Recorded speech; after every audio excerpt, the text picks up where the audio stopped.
All right, Outer Banks This Week podcast got a special edition of the podcast today.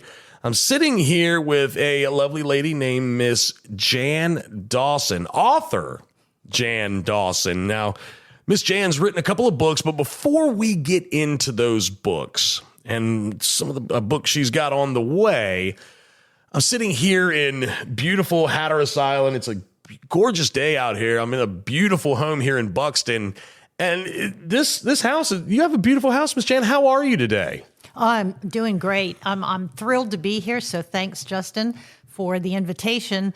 And when the weather's like this, there are no complaints. Not at all. I'll tell you, on my way here, I was, I'm not going to lie. I mean, I am a homeboy. I grew up on the Outer Banks, but I wasn't quite sure where I was going. So, yeah, of course, I was like, all right, let me make sure I got this right. I don't want to get lost and have to call and be like, yeah, I don't know where I'm going. So I put it in my GPS. And when I was coming here, I was kind of looking for a blacktop road to make my left on as I was heading south. And I didn't see it. And, of course, luckily, there was no cars around me. And I was like, okay, oh, there, it's a dirt road. And I had to turn in here real quick, which I live on a dirt road in Wanchese. But regardless, you're off the beaten path just a little bit. And you got a beautiful area. Now, this is home for you, but has it always been home for you? Is this where you grew up? Talk to me about who Miss Jan Dawson is.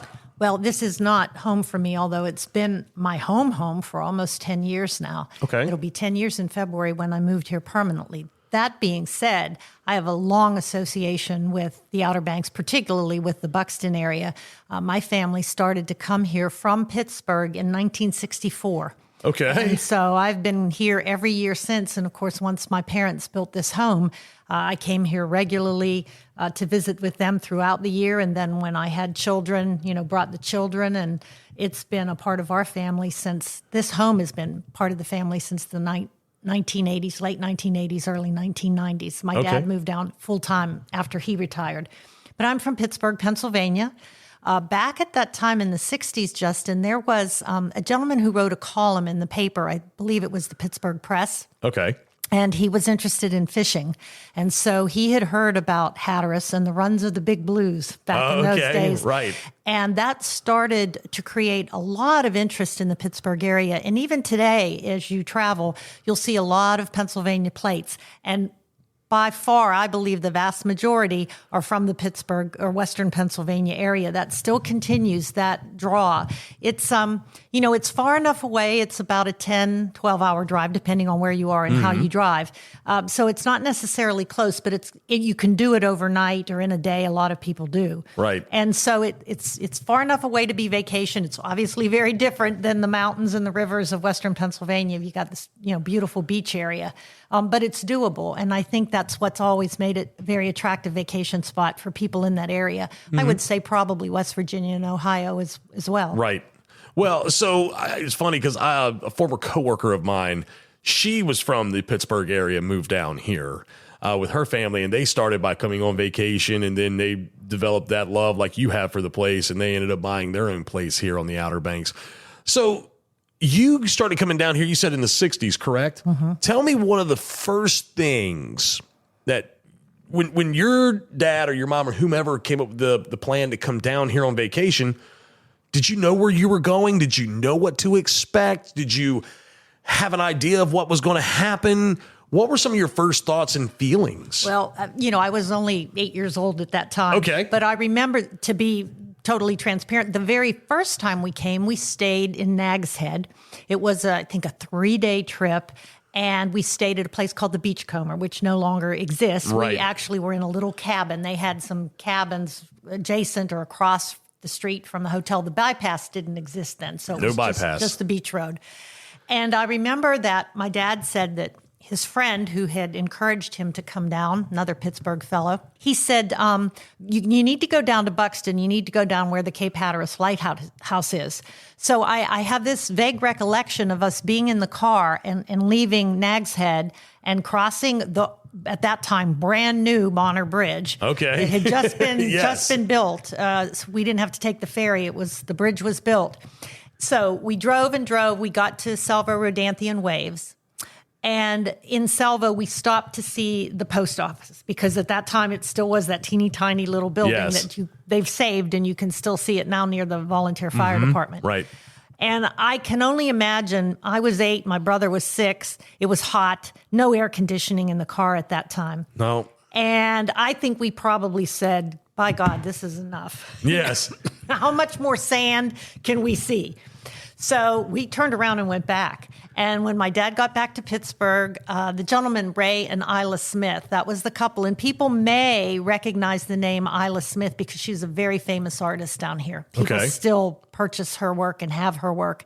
And they said, oh, no. You have to go all the way down to Buxton and you have to stay at this certain place where we stay. And so that's what we did. And we came down, I think maybe the first year for a week. And my dad said, nope, next year it's 2 weeks. And I love it here. And it wasn't too many years after that, he said, I'm going to retire here.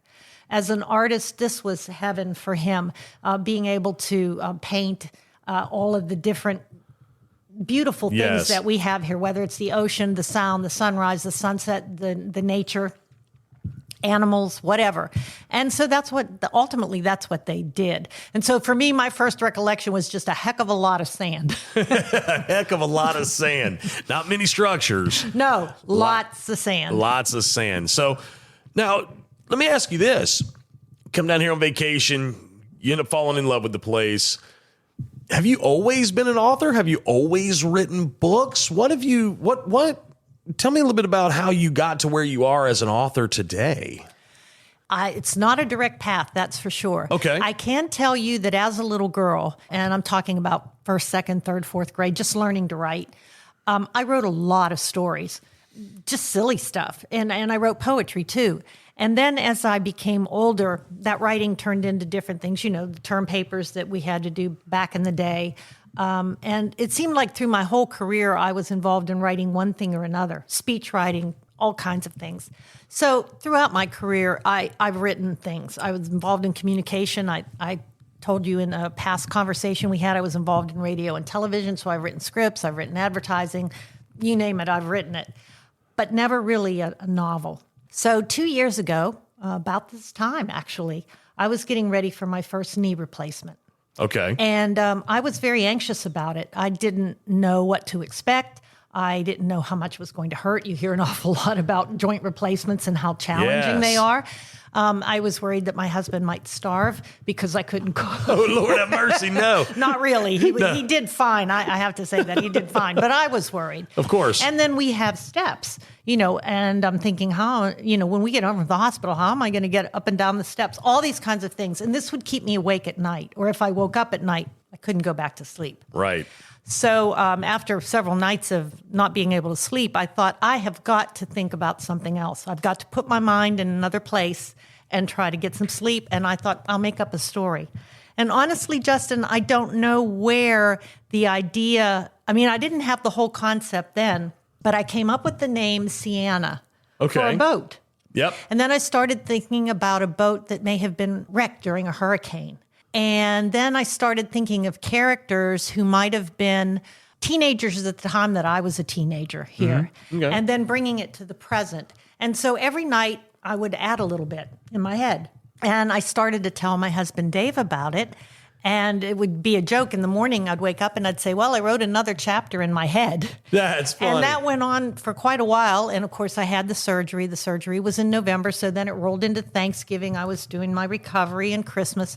And it was finally in January when he said, you really ought to write this down. He said, you've got quite a lot going on there and you're going to forget it. And it's an interesting story. So I sat down at the computer, and people often ask me, how long did it take you to write the book? And I don't know what other authors do. I have no formal, quote unquote, author training. Right, yes. But for me, it was almost like a brain dump. I had a movie in my head. That story had been in my head. Those characters were there for so long that when I sat down at the computer, it just came. And it took me about 3.5 weeks. In total to write it, which from what I hear is ridiculously fast. But it just, when it was there, it was there. And I didn't have every little detail figured out, but there were times when I thought, okay, I know where I am now, and I know where I want this story to go, and this chapter has to get me there. And the characters, I know this sounds strange, but the characters will lead you You know the saying that you hear sometimes people will say, well, that was really out of character for that person. Yes. So when you start to write, sometimes you look at it and you can hear them say, I wouldn't say that. That's not me. Right, of course. It's out of character. Out of character. Right. Yeah, okay. And so they kind of give you direction as to where you need to go and how you need to get there. Right. And it all worked out. So this, you took and put everything, you said 3.5 weeks, you put this all down. The name of this book is called Storm Season. Mm-hmm. Okay. And of course, you're talking about hurricanes, shipwrecks. Talk to us a little bit about, without, of course, giving too much away, because the idea here is for people to pick it up and read it. Talk to us a little bit about the theme here, the story ever so slightly, Storm Season. Sure. Well, when I do book signings, people often say, what's the book about? What are your books about? So you have to kind of have an elevator speech, a very concise way to sum it up. And Storm Season is very easy. It's one island, 2 hurricanes, 3 generations of women, and a love story that spans 4 decades. Okay. And that's usually all I have to say. And for many people who enjoy romance writing, that's enough to get them interested. Okay. Now, obviously, the island is Hatteras. The books are based on Hatteras Island, but they are fiction. Okay. So you will find things that are absolutely, you can pinpoint the place or the location, and then I take authors' liberties with other things. In this case, the 2 hurricanes that I talk about never existed. Never existed. Okay. But I have a brother that's a meteorologist, and I was able to talk to him about what kinds of forecasting tools were available back in the mid-1970s. He was just starting to study then, but it's very different than now. Now we take for granted all the spaghetti models and Yes. the this and the that, and you've got people on TikTok and Facebook, and everybody's a meteorologist. Back then, it was very rudimentary, and a lot of it was local knowledge, local feel. Guys, the fishermen, watching the tides, looking at the sky, watching what the birds are doing, watching what the other animals are doing. They had a bead on it way before anybody else did. Right. So the book has a combination of that. So there's a storm that happens in the 1970s, and then there's one that happens in the current day, and the characters are woven through that. I think that's one of the things that appeals to people about this book. And I say people because these aren't just books for women. I've had guys read them too and find them very interesting. But in this case, the main characters are a daughter, a mother, and a grandmother. Okay. And so no matter what age you are, you can probably relate to one of those characters. In some way, shape, or form. A lot of the action in this book takes place in a motel. It's called the Hatteras Hideaway Motel. Hatteras. Now, where is that? There is no Hatteras Hideaway. Okay. But if you know anything about me and Dave, Dave owned the Cape Hatteras Motel for 52 years. Right. Before we sold it last year.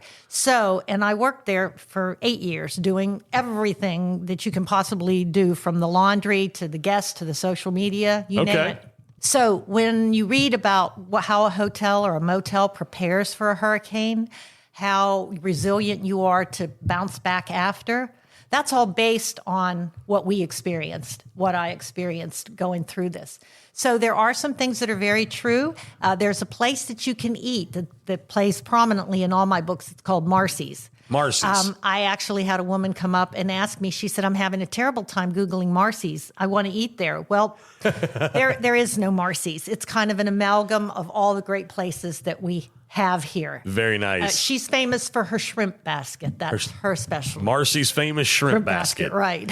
Excellent. So you write this book, Storm Season, beautiful love story spanning over 4 decades? Yep. That's it. The only book, Storm Season. We're done. We've taken everything in our mind that we dumped it into 3.5 weeks of writing, wrote the book. Okay, that's it. No more books. Well, it wasn't even going to be a book. I had no inkling that I was ever going to publish it. I thought I would take it up to Staples. Okay. And run off a few copies. Okay. And give them to friends and say, hey, when you don't have anything else to do, here's something fun you might like to read. Yeah. And it was a friend of mine who said, you really ought to self-publish. And because for people that aren't into writing or don't know much, and I don't know a lot, but what I do know is this day and time, to find an agent and get a real publisher, you are very fortunate. Either you really know what you're doing and how to find it, or you're very lucky. And I thought that I'm just not into that. This wasn't why I did it. Right. So I thought I'd self-publish. I tried to look into it, and it was very confusing to me. Again, because people make a living self-publishing, they know how to do it. It's got its own jargon and everything else. But my friend said, I have a friend who writes, and she's very familiar. She's self-published, but she also will take on, an individual like me and help me work through the process. I said, great, that's wonderful. Can I have her phone number?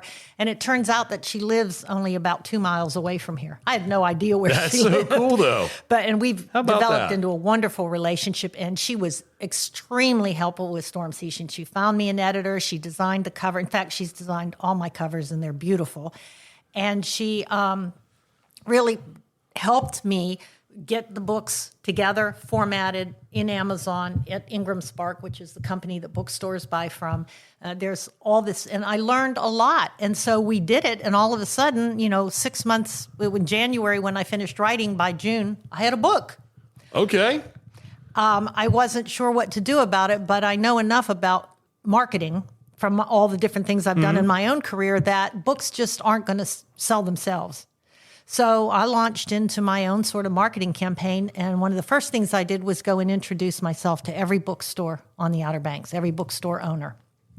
They have been fabulous, Justin. Every owner has welcomed me, has read the book, at that time read the book, Storm Season, and gave me opportunities to do book signings and things that really helped. And since I never expected to write a book, I had very low expectations. And so this has all been a lot of fun, and it's been wonderful because I never anticipated it. So then as I was writing Storm Season, I actually had it pretty much done, and I came up with another idea. Of course, Storm Season's about storms, and that's something we can all relate to here. Yes. Another thing that we can all relate to is fishing. Yes. That's a big part of our lives down here. Sure and was. I thought, wouldn't it be funny if somebody came down here and ended up having to fish and they've never fished before? What would that be like?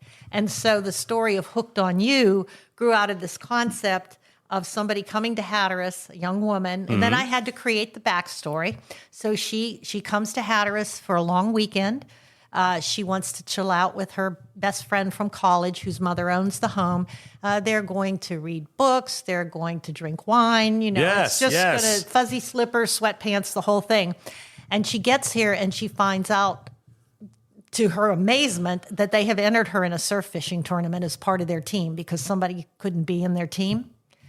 And what I tell people about the story is that once you put your hook in the water, you never know what you're going to catch. Yes, because from what I've read, a little bit that I have read is a gentleman shows up in the most random places where she happens to show up, and they end up. We'll just stop right there. We'll just stop right there. A lot going on in that book. Yes. But the fun thing is that even though you can read Hooked on You by itself, or you could read Storm Season by itself, they were written Storm Season first, Hooked on You second, and a number of the characters from Storm Season appear in Hooked on You.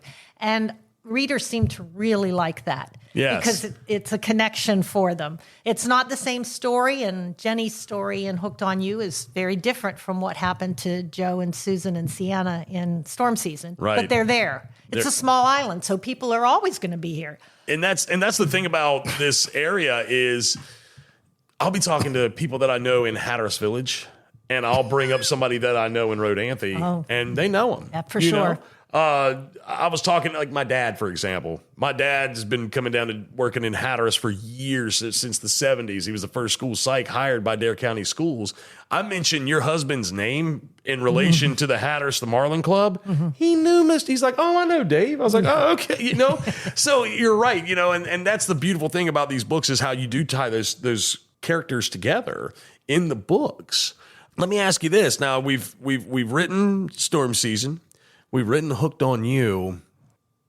Can we maybe tease something that you might have coming up? Sure. We've got the third book in the trilogy, and this will close it off. It's going to be coming out in February. It's written. It's in the hand of my editor now. We've gone back and forth a few times. We're fine-tuning it. Okay. But a lot of people wanted to know what was going to happen with two of the characters from Storm Season, Jo and her boyfriend, her friend, Dare. They never really say, and people are like, well, there's a little bit of tension. Where are they going? You need to tell us what happens to Jo and Dare.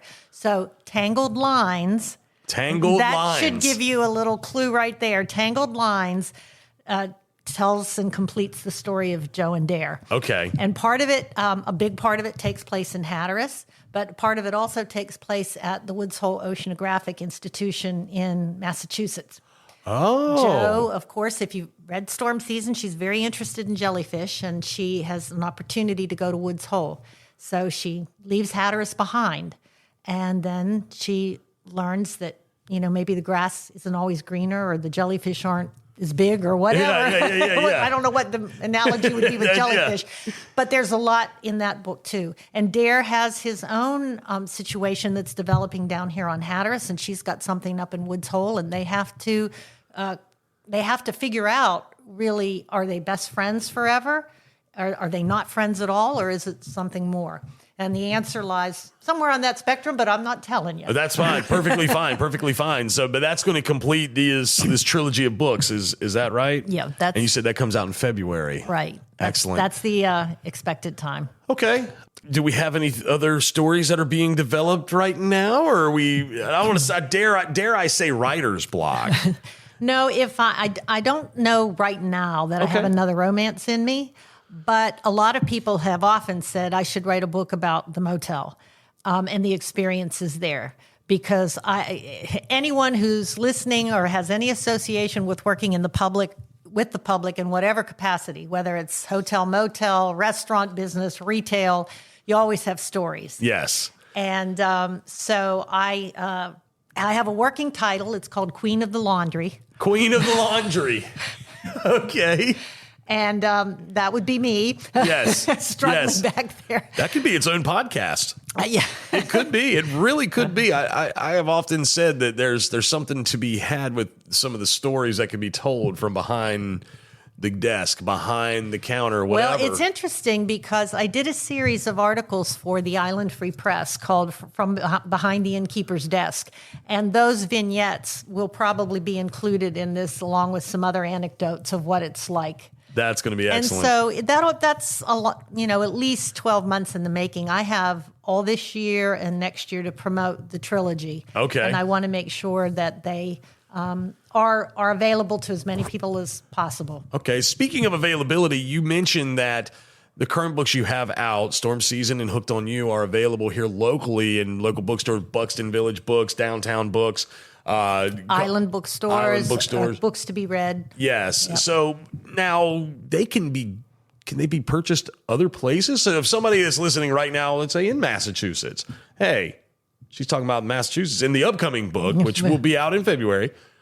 Could they get them on Amazon? Sure. A couple of the local bookstores actually have a web presence, so you can order online from them. But if that doesn't work for you, Amazon does carry my books. They're available on Kindle. I get asked that a lot. Okay. They're available on Kindle. If you're a Kindle Unlimited subscriber, it's free. Okay. And also in the paperback version. Excellent. So I'm going to go out real quick and say, if you have an opportunity to order online from a local bookstore here on the Outer Banks, please do so. That's what I always tell people. If that works for you, that's what we like. That's why I developed the relationships. And they've been so good to me, and not just to me, but to all local authors. I know several other people that are writing locally, and they do wonderful things. They give you opportunities, like I said, for book signings. They put your book in their ads. They talk to people about your books. So I'm all about that. I did want to say they're not expensive. Okay, yeah, no. They're meant to be beach reads, which in my definition is something you can slip in your beach bag, take out, and read in a day or two. Right. So this is not War and Peace. Okay, So, War and Peace. and they are happy endings. A lot of other people ask me too, in terms of the steam level in the romance. We're talking G. Okay. We're not talking X-rated, so you don't have to worry about the book laying around and your kids getting it. No, yeah, perfect. Great little bit of details there, because I was speaking with someone about your books. I said they're romance novels, and they looked at me and I'm like, no, not that type of, like, it's very mild, not what you're thinking kind of thing. Yeah, they're all different kinds, and there's certain genres, and mine are what are called clean romance. Clean romance. There's a set genre for that. Beautiful. And so that makes it easier for folks, and yes. And I'm hoping next year to maybe even, I don't know how to do this yet, but a lot of people have said I should try to develop a box set so that you have all 3 books and you can buy them together. That would be cool. And so that's something I'll be working on. Another question I get often is audiobooks, and what about audiobooks? I don't have that done yet. It can be very, very expensive. And so that's something I want to see how these go along. And then if that opportunity presents itself, I might look into that. Okay. All right. Well, Miss Jan, you got these books out. You've got another one on the way. And then we're talking, a little further down the road. Is there anybody special you would like to give a shout out to that helped you with some of this stuff? Anybody else you would like to say? I mean, your husband, Dave, he's a super sweet guy.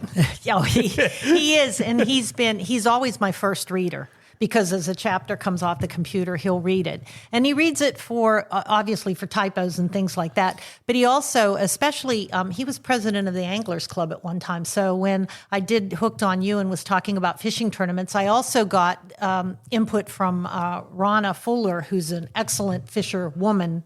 Right. Angler who is a woman. But Dave was also able to give me a lot of information about that too. And in that book, there's also the need to describe CPR. Dave went with me and we took a CPR class at the Rescue Squad. So I want to shout out to the Rescue Squad. Very nice. For really helping us, not only with the class and the certification, but then I sat down afterward and said, in my book, I have this scenario.